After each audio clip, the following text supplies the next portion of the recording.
Today on Beauty and Beast MTB, we're going to be showing you how to ride the step up on Moonshine. So stay tuned.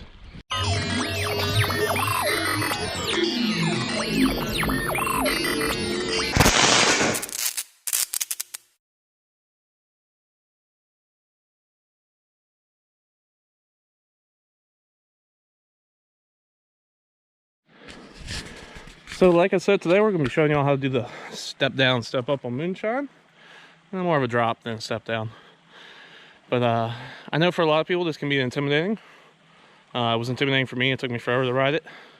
So I'm going to show you kind of like the beginner line for it. Show you all how we can roll it and then how to jump it. So starting off, you're going to think to yourself, oh lordy, that's intimidating. I don't know if the GoPro can translate it well. But I'm going to tell y'all, it's really not that bad. The drop's not that bad.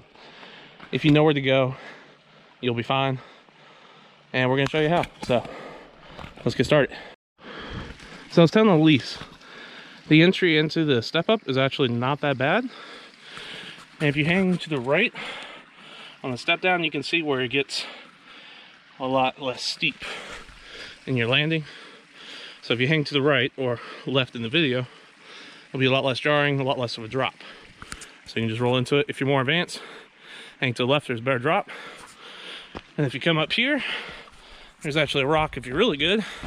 I'm not that good, where you can actually send it and jump the whole thing.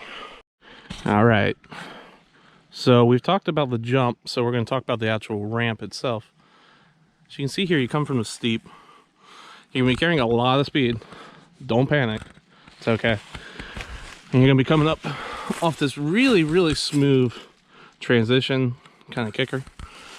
And then, I don't know if you can translate into the GoPro, but I'm going to say right about there to up there is your landing.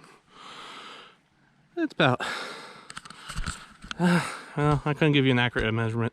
I'm really bad measuring. I'd say probably 8 feet maybe from the point to there.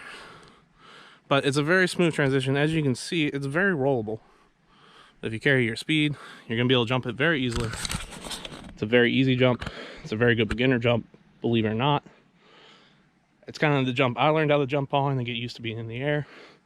Because I know you're going to think, well, why would you want to use this jump? Because if you look here,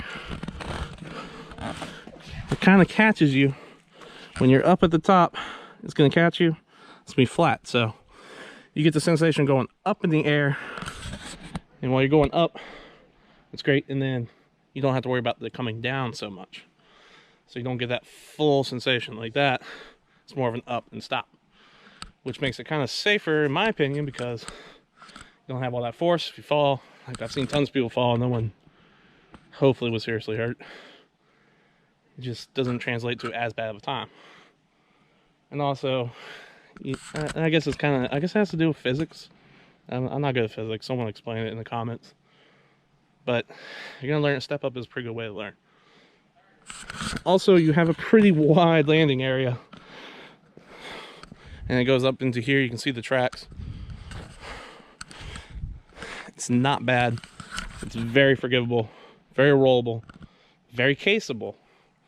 A lot of things, there's like stuff out here you don't want to case, but this, I must have cased it 100 times before I finally cleared it. It's okay. You'll be fine. The ramp's not that bad. It's a great ramp. So, enough about the ramp. Let's get to actually showing how to ride it and riding it ourselves.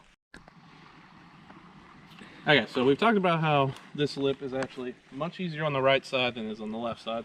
We also talked about this stone right here. You can actually launch it if you're good enough. I'm not good enough. I'm just going to come out and say it. But I have seen people do it, so it's possible. So the first thing you want to do is you're going to want to, as you're coming up through the lip up here, if you're coming from main line or the alternate line, is you're going to want to stop pedaling a little bit before it. You're going to want to balance your pedals so you're nice and level. Get yourself in a good, steady position, and then you're just going to roll into the drop. So once you're in your good attack position, you're going to roll through it. If you're a beginner, I recommend staying to the right. If you're more advanced, you can keep to the left. Once you're through it, I'm going to say right now, If you brake after the rock, you're probably going to end up rolling or casing the jump. It's built really well. What you want to do is you want to keep your speed as you're going down through it. Trust the builder, trust the trail.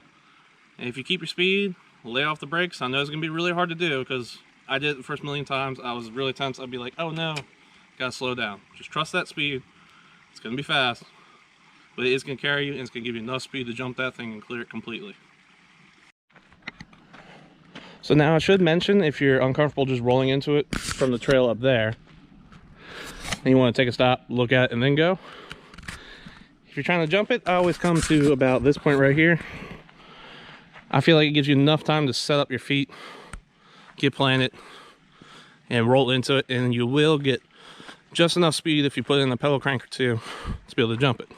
Now, Elise actually likes to do it differently than me, and she's actually a little bit newer to it, a little bit more beginner, not as comfortable to it, so I'll let her explain how she likes to do it. Correct. With how petite I am, I noticed that the height from the ground to the bike can be a lot more jarring, and so what I like to do is just come over here to this lip and be able to see the first lip and then be able to see that second lip in order to get a better idea on how fast I'm rolling in, and then, you know, of course, going up into the jump.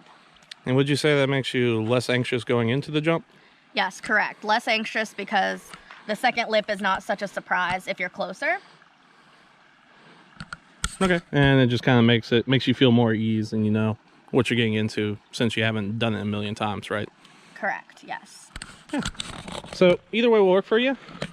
I will say if you do Elise's way, you're more likely to roll the lip, wouldn't you say, instead of jumping it? Yeah, definitely rolling it until at least you get comfortable, and then you can go in faster and be able to not case the yeah.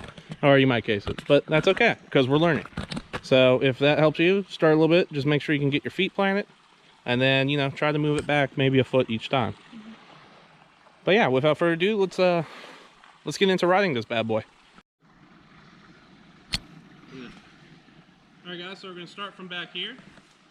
So I'm going to go ahead, put a pedal into it, drop my seat, get my feet situated, hang to the right. All right, guys, so we got our feet situated. Gonna hang to the right. White knuckle, no brakes. Jump it, spot our landing, and brake before the trees. And we're good. So Elise is gonna show you all how just to roll it and roll over it, because you can roll into the drop and actually roll out the jump. So here she goes.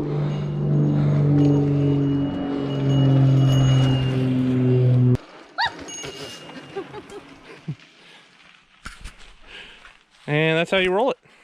Perfect. So a little friendly PSA. As you can see, the main lot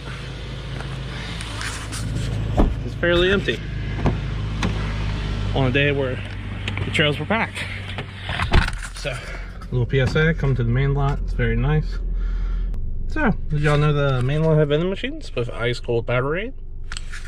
I didn't, so that's awesome. They're a perk of the main lot. So anyway, that's gonna end it for this video. Stay safe out there, guys. Ride smart. You know, just because you see me do it doesn't mean you should go out there and try to copy me if you've never done it before. There is an alternate line to the left. So no shame in taking it. I took it a million times. So as always, like, subscribe, and bye.